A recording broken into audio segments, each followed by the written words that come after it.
Hi friends, welcome to our YouTube channel banking Gyan. Banking Gyan के इस सफ़र में आज हम बात करने वाले हैं इंटरनेट बैंकिंग, उससे रिलेटेड कुछ प्रॉब्लम्स और उसका सॉल्यूशंस।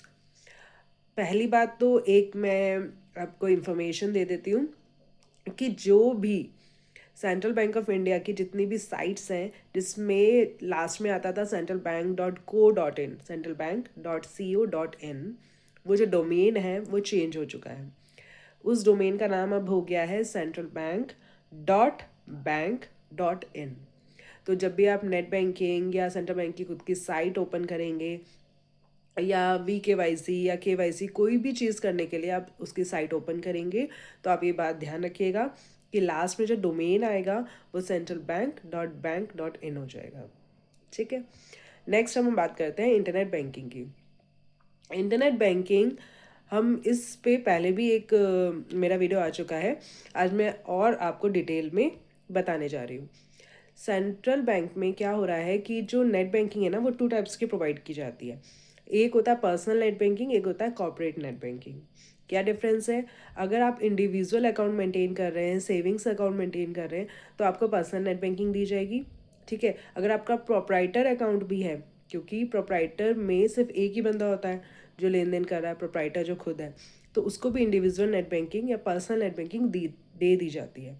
बट अगर आपका अकाउंट कॉर्पोरेट अकाउंट है, पार्टनरशिप अकाउंट है, ठीक है, ट्रस्ट का अकाउंट है, सोसाइटी का अकाउंट है, तो उस केस में कॉर्पोरेट नेट बैंकिंग दी जाती है। ठीक। एक चीज़ तो ये क्लियर हो गई। सेकेंड चीज़ क्या है कि जब भी आप कॉर्पोरेट नेट बैंकिंग लेते हैं तो उसमें दो चीज़ें होती हैं। एक पर्सनल भी होती है, पर्सनल CF भी आपको दी जाएगी, कॉर्पोरेट भी दी जाएगी। ठीक है। और एक आपको यूज़र आईडी दी जाएगी जो एक अल्फ़ा न्यूमेरिक कैरेक्टर होता है। अल्फ़ा न्यूमेरिक मतलब न्यूमेरिक प्लस अल्फ़ाबेट, दोनों चीज़ वो कैरेक्टर होता है, यूज़र आईडी वो दी जाती है, उसी से आप लॉगिन कर पाते हो। ठीक। अब हम आगे जानते हैं कुछ इश्यूज जो क्रिएट होते हैं नॉर्मली जब हम नेट बैंकिंग यूज़ करते हैं। सबसे पहली एरर कई बार आती है कि page can not be displayed. जब भी हम नेट बैंकिंग में क्लिक करते हैं तो उसमें आ जाता है page can not be displayed. Okay. तो आप ज़्यादातर क्रोम पे और मॉजिला में इसको यूज़ किया कीजिए, उसमें ये प्रॉपरली वर्क करता है। सेकेंड चीज़ आता है आपका नेट बैंकिंग नॉट एनेबल। उसमें आपको अपनी ब्रांच से संपर्क करना होगा, ब्रांच आपकी नेट बैंकिंग का ऑप्शन इनेबल कर देगी। ठीक है। कई बार ऐसा होता है कि आपको अकाउंट शो कर रहे हैं बट आप उसको ट्रांजैक्शन नहीं कर पा रहे, आप कुछ भेज नहीं पा रहे, उसके पैसे जो है मनी ट्रांसफ़र नहीं कर पा रहे। उस केस में आप ब्रांच से संपर्क कीजिए उनको। आपको क्या हुआ है, व्यू का दिया हुआ है ऑप्शन, आपको ट्रांसफ़र का ऑप्शन नहीं दिया हुआ, तो वो आपको एक्सेस करवाना पड़ेगा अपनी होम ब्रांच से। ठीक है। आप उनसे बोलिएगा, वो कर देंगे। एक आता है आपका ऑप्शन नेफ्ट आरटीजीएस ट्रांजेक्शन्स। उसमें कई बार ट्रांजेक्शन नहीं हो पा रही है। ठीक है। तो उस केस में क्या होता है कि आपका ईमेल आईडी और मोबाइल नंबर जो आपकी CF है उसमें नहीं डला हुआ है, तो वो आपको ब्रांच से डलवाना होगा। या आप इंश्योर कर लीजिएगा जब भी आप नेट बैंकिंग लेते हैं तो ईमेल आईडी और मोबाइल नंबर रजिस्टर्ड करवाना ज़रूरी है, क्योंकि OTP भी उसी पे आता है और नेफ्ट ट्रांजेक्शन्स के आगे जो प्रोसेस होता है वो भी उसी बेस पे होता है। एक अभी एक नया इशू आने लगा है कि आपका डेबिट ट्रांजैक्शन रिस्ट्रिक्टेड हो गया है, आप डेबिट नहीं कर पाए, ट्रांजैक्शन रिस्ट्रिक्टेड लिखा हुआ आता है। वो क्या केस है, वो ये है कि आपकी एनुअल इनकम के हिसाब से आपका जो ट्रांजैक्शन लिमिट है वो डिसाइड होती है आपके अकाउंट में। ठीक है। वो सिंपल उसमें भी आ रहा होगा, अगर फ़ोनपे गूगल पे आप यूज़ कर रहे हो या आप अकाउंट ब्रांच में जाके विड्रॉ करते हो तो उसमें भी एरर आती है। उसमें कुछ नहीं है, आपको एक एनुअल इनकम का फॉर्म फिल करना होता है कि मेरी एनुअल ये इनकम है, तो उसके हिसाब से आपकी ट्रांजैक्शन लिमिट इंक्रीज हो जाती है। ठीक है। वो केस नेट बैंकिंग में भी आता है, तो वो आप सही करवा सकते हैं। ठीक। ये मेजर इशू आते हैं जो नॉर्मली आराम से सॉर्ट आउट हो जाएंगे जब आप ब्रांच से संपर्क कर लेंगे। ठीक है। अब बात करते हैं ट्रांजैक्शन लिमिट्स की। देखो, ट्रांजैक्शन लिमिट 2 टाइप्स के होते हैं, एक होता है पर ट्रांजैक्शन, एक होता है पर डे ट्रांजैक्शन। ठीक। तो सबसे पहले हम नेफ्ट की बात करते हैं। पर ट्रांजैक्शन लिमिट नेफ्ट के केस में होती है 2 लाख, 2 लैक्स। ठीक। और पर डे लिमिट होती है 10 लाख। ये इंक्रीज हुई है, अभी पहले 5 लाख हुआ करती थी, अब 10 लाख हो गई है। इनफैक्ट अगर आप चाहें तो आप और इंक्रीज़ करवा सकते हैं, बट उसके लिए आपको ब्रांच में एप्लीकेशन देनी होगी। ठीक। नेक्स्ट होता है आरटीजीएस। आरटीजीएस की पर ट्रांजैक्शन लिमिट है 5 लाख और पर डे लिमिट है 10 लाख। एक होता है आईएमपीएस, इंस्टेंट मनी ट्रांसफ़र। उसमें क्या है, पर ट्रांजैक्शन 5 लाख और पर डे भी 5 लाख। तो हमने तीन तरीके से देखी। जब भी हम मनी ट्रांसफ़र करना चाहते हैं, अकाउंट से अमाउंट ट्रांसफ़र करना चाहते हैं, तो 3 टाइप से कर सकते हैं, नेफ्ट, आरटीजीएस और आईएमपीएस। इनमें डिफरेंस क्या है ये मैंने अपने एक वीडियो में बताया था आपको, उसका लिंक मैं शेयर कर दूंगी, आप चेक कर सकते हैं। तो नेफ्ट में पर डे का, आरटीजीएस में पर डे का और आईएमपीएस में पर डे का थोड़ा थोड़ा डिफरेंस है, उस हिसाब से आपको ट्रांजेक्शन करना होगा। पर एक चीज़ ध्यान रखिएगा, जब आप नया लेते हैं ना, जैसे आपने आज ही नेट बैंकिंग एक्टिव किया है, फर्स्ट 4 डेज जो होता है उसमें से 50,000 तक आप ट्रांसफ़र कर सकते हैं, पर ट्रांजैक्शन भी और पर डे भी। ठीक। क्या होता है कि नए नए नेट बैंकिंग में सिक्योरिटी रीजंस की वजह से कुछ रिस्ट्रिक्शंस होती हैं, तो वो है 50,000, मतलब आप 50,000 तक की ट्रांसफ़र कर सकते हो। ठीक।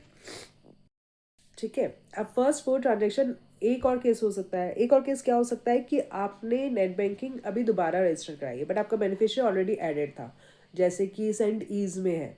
मोबाइल बैंकिंग और नेट बैंकिंग दोनों में आप ऐड कर सकते हो, मतलब आप मोबाइल बैंकिंग से अगर आपने कोई बेनिफिशियरी ऐड किया है तो वो आप नेट बैंकिंग में भी चला सकते हो। ठीक है। बट नेट बैंकिंग आपने अभी स्टार्ट की है, नेट बैंकिंग स्टार्ट करी है, तो यानी कि आप न्यू यूज़र हो। न्यू यूज़र हो तो आप फर्स्ट 4 डेज वाला क्लॉज आपके साथ भी है, बट आपके पास बेनिफिशियरी ऑलरेडी एडेड है। ठीक है। तो एडेड है तो इसलिए आप 1 लाख का transaction per day and per transaction कर सकते हो। Got it. अगर आपने बिल्कुल नई नेट बैंकिंग यूज़ करी है तो 50,000, और अगर आपका एग्जिस्टिंग बेनिफिशियरी है तो न्यू नेट बैंकिंग में भी 1 लाख। ठीक। एक और होता है, आप बेनिफिशियरी ऐड नहीं कर रहे हो, विदाउट बेनिफिशियरी ऐड ही आप ट्रांजेक्शन करना चाह रहे हो, तो विदाउट बेनिफिशियरी ऐड में आप सिर्फ 50,000 ही ट्रांसफ़र कर सकते हो पर ट्रांजेक्शन, और पर डे में 1 लाख। और अगर आप बेनिफिशियरी ऐड करके करना चाहते हो तो आप 5 लाख तक पर ट्रांजेक्शन कर सकते हो और पर डे 10 लाख कर सकते हो, क्योंकि उसमें एक ऑप्शन आता है क्विक पे। ठीक है। आप उससे भी कर सकते हो, उसमें बेनिफिशियरी ऐड नहीं करना होता। तो इस तरीके से दोबारा बता देती हूँ एक बार, NEFT per day 10 lakh, per transaction 5 lakh, मतलब एक दिन एक ट्रांजेक्शन आप 5 लाख का कर सकते हो और पर डे 10 लाख कर सकते हो। RTGS per transaction 5 lakh, per day 10 lakh. IMPS per transaction 5 lakh, per day भी 5 लाख। बेनिफिशियरी ऐड करके 5 लाख पर ट्रांजेक्शन और 10 lakh maximum per day. Without beneficiary 50,000 और पर डे 1 लाख।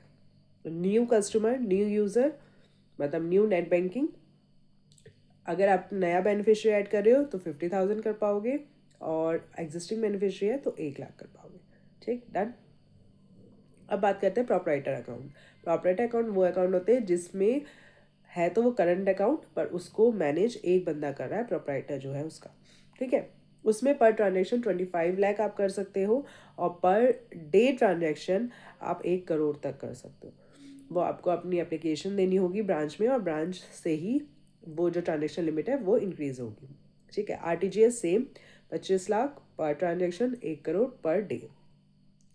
और आईएमपीएस 5 लाख पर ट्रांजेक्शन और 25 पर डे ट्रांजेक्शन। ठीक है। और अगर आपको सीबीआई के ही किसी अकाउंट में करना है, सपोज जो नेक्स्ट जिसको आप ट्रांसफर कर रहे हो वो सेंट्रल बैंक का ही अकाउंट है, तो आप 25 लाख एक बार में कर सकते हो और एक दिन में 1 करोड़। ठीक, डन। अब बात करते हैं कॉर्पोरेट यूज़र। कॉर्पोरेट यूज़र वो यूज़र होते हैं जो मैंने अभी बताया था, जो पार्टनरशिप फर्म हो, ट्रस्ट हो, सोसाइटी हो, जिसमें एक से ज़्यादा बंदे होंगे। ठीक है। उस केस में क्या होता है, नेफ्ट आप पर ट्रांजेक्शन, क्योंकि बड़ा अकाउंट है, पर ट्रांजेक्शन 10 करोड़ तक कर सकते हो और पर डे 100 करोड़ तक कर सकते हो। ठीक है। ऐसे ही सेम आरटीजीएस में है, और सेम ही अदर्स सेंट्रल बैंक के अकाउंट में है। बट जब कॉर्पोरेट यूज़र की बात होती है तो फिर आईएमपीएस नहीं होता, आईएमपीएस इंस्टेंट मनी ट्रांसफर होता है, वो उसमें नहीं होता। ठीक। तो इस तरीके से सेंट्रल बैंक का जो नेट बैंकिंग का प्रोसीजर है वो मैंने आपको बताया है। इस तरीके से आप ट्रांजेक्शन लिमिट इंक्रीज भी करा सकते हो और ट्रांजेक्शन कर सकते हो। ठीक। एक और क्वेश्चन आता है कि बेनिफिशियरी हमने ऐड कर दिया तो वो कितने देर बाद ऐड होगा, तो उसको पीरियड को कहते हैं कूलिंग पीरियड। तो जब भी आप बेनिफिशियरी ऐड करते हैं तो 4 आवर्स के अंदर वो एक्टिव होता है नया बेनिफिशियरी, ठीक है। अगर आप पर्सनल नेट बैंकिंग यूज़ करें, आप बेनिफिशियरी ऐड कर दो, उसके 4 घंटे बाद वो एक्टिव हो जाएगा और उसके बाद आप कितने बार भी ट्रांजेक्शन कर सकते हो, मतलब वो एडेड रहेगा आपके उसमें, ठीक है। ऐसे ही कॉर्पोरेट नेट बैंकिंग में भी सिर्फ आपका करंट अकाउंट है तो सेम इसी तरीके से वर्क करता है। और अगर आपका सीसी भी है तो सीसी में भी आप एक्सेस लीजिएगा पहले कि सीसी से मैं ट्रांसफ़र कर सकता हूँ, वो उस ब्रांच से आपको लेना होगा एक्सेस, और उसके बाद आप बेनिफिशियरी ऐड करके पैसे ट्रांसफ़र कर सकते हो। Got it. इस तरीके से आप नेट बैंकिंग आराम से यूज़ कर सकते हैं। ओके गाइज, नेक्स्ट वीडियो के साथ बहुत जल्दी आएंगे। Okay then, bye bye.